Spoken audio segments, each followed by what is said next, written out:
अस्सलाम वालेकुम। मेरा नाम दानिश हुसैन। बहुत शुक्रिया आपका मेरा चैनल विज़िट करने का। एक बहुत ही अफसोसनाक ख़बर जो अभी थोड़ी देर पहले ही हम तक पहुंची है, और आप तमाम लोगों को, और ख़ास तौर पे अदब से वाबस्ता लोग और जो उर्दू ज़ुबान से शगुफ़ रखते हैं, उनके लिए बिलाशुबा ये बहुत ही दर्दनाक अफसोसनाक ख़बर है कि एक किस्सा तमाम हुआ, एक अहद तमाम हुआ।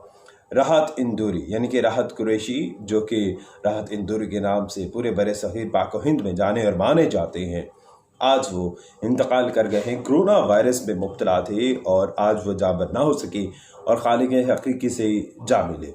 राहत कुरैशी साहब या राहत इंदौरी साहब एक ऐसा नाम जो कि उर्दू के प्रोफेसर रहे, और उन्होंने बहुत सी बॉलीवुड के लिए भी लिरिक्स लिखे।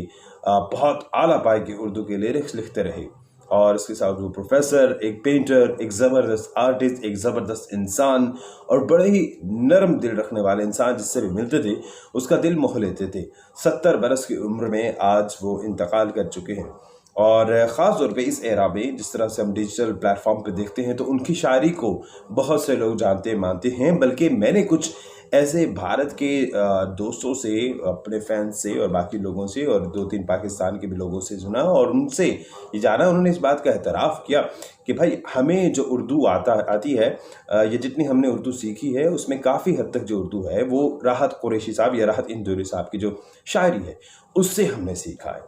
तो बिलाशुबा ये एक ऐसा एक कला है जो एक बरसों तक याद रखा जाएगा, दहाइयों तक ये सफ़र रहेगा। और हम जब भी राहत इंदौरी साहब का कोई भी शेर सुनेंगे, कोई भी शायरी सुनेंगे, कोई भी बात सुनेंगे, तो यकीनी तौर पर हमारी आंखें नमनाक हो जाएंगी।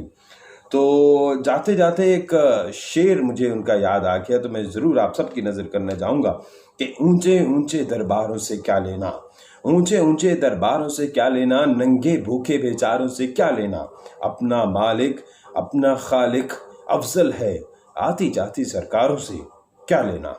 वस्सलाम।